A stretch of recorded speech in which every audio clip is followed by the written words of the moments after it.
বাউল TV Tangail, হৃদয় ধনবাড়ি, চেতনায় বাংলাদেশ।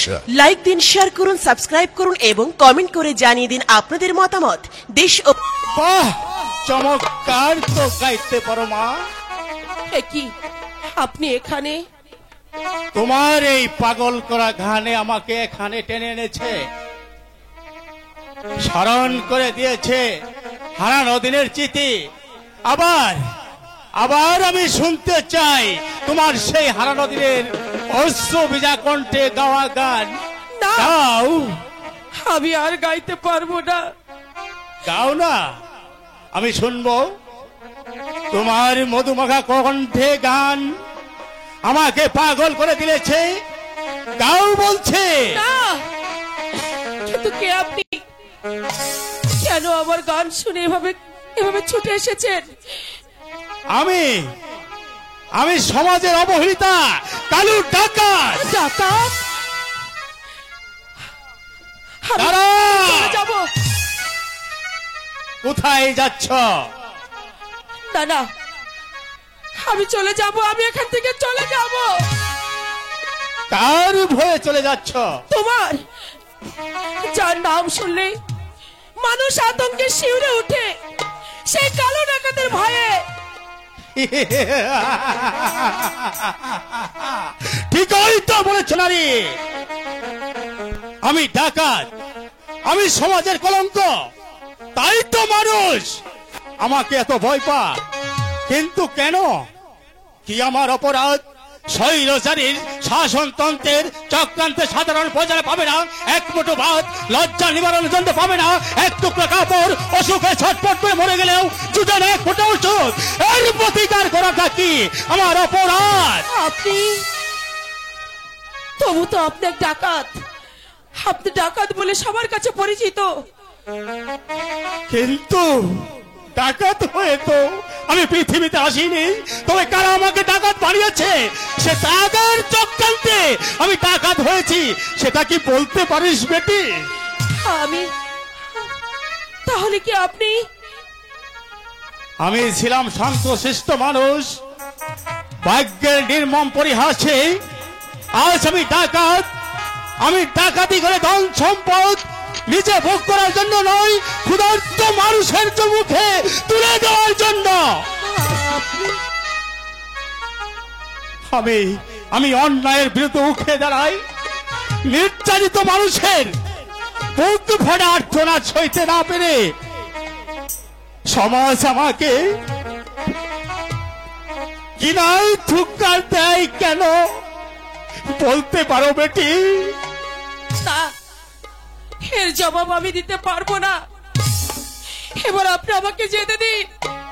কোথায় যাবে জানি না, তবে কোনো আশ্রয়ের সন্ধানে। তবে কি তুমি ধর্মহারা এক পথিক? তবে তোমার এই অবস্থা কেন? গরিব বলে পৃথিবীতে এসেছি বলে। ও, বুঝেছি। তবে তোমার পরিচয়? হাই গো আমি তো দুঃখিনী নারী, নাই যে আমার কেহ।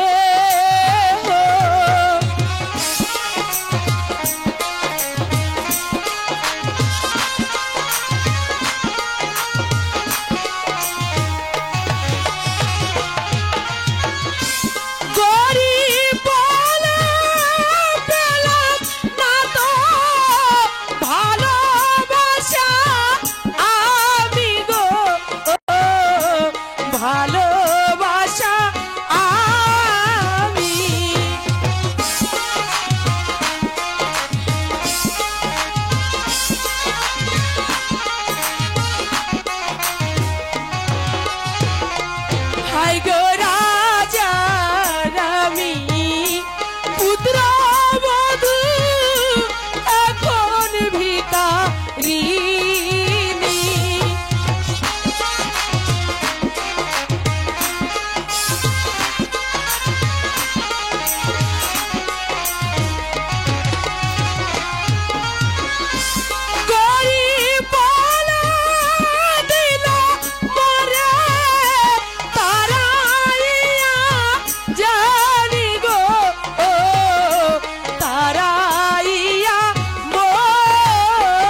ডাকাতের হাতে যখন পড়েছ তখন কেউ তোমাকে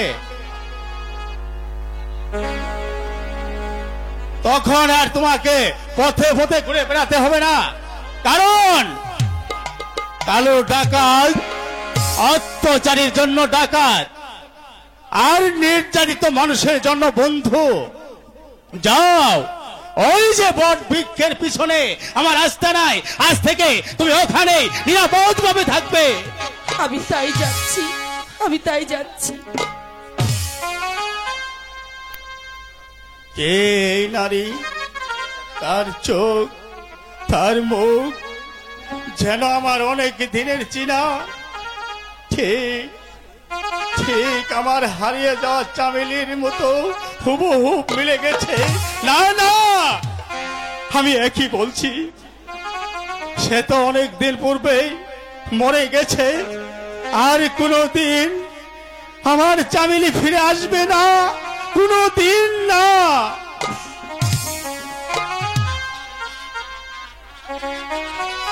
সর্দার, ফিরে লালু, তুই ফিরে এলি, তোর সংবাদ কে? সংবাদে শুভ সর্দার। সন্ন্যাসী শব্দ বেশি ধারণ করে সমস্ত রাজ্যে বাসাদের সংবাদ আমি নিয়ে এসেছি সর্দার। তাহলে হীরাবাই আজই কি রঘুপতি রংমহলে যাচ্ছে? এই সর্দার, সাব্বাস! আজ রাতেই তাদের প্রাসাদ গ্রাও করতে হবে। শয়তান রঘুপতি বাইজিয়ার হীরার পিছনে হাজার হাজার টাকা খরচ করতে পারো, ক্ষুধার্ত যোদ্ধার মুখে একটি টাকা দিয়ে সাহায্য করতে পারো না। তাই রাজ রাতে তোমার সাথে হবে আমার শেষ বোঝাপড়া। আমাদের খুব শক্ত হয়ে যেতে হবে সর্দার, কারণ প্রাসাদে তো কোনো পায়কি পিয়াদারের অভাব নেই। তাই এদেরকে পরাভুক্ত করতে হলে আমাদের সাথে নিয়ে যেতে হবে গোলাপ আরো। এই ব্যাপারে তোমাকে ভাবতে হবে না, কালো ডাকাত কখনো কাঁচা কাজ করে না। এবার চলে আসো আমার সাথে। শুনেছে ভক্তি মেয়ের বিয়ে যৌতুকের টাকা জোগাড় না করতে পেরে কানাই ভক্তি মাথা খাপড়াচ্ছে, সেই বিয়েতে যাতে ভেঙে না যা সেই ব্যবস্থাই আমাকে করতে হবে। এই চলো সর্দার।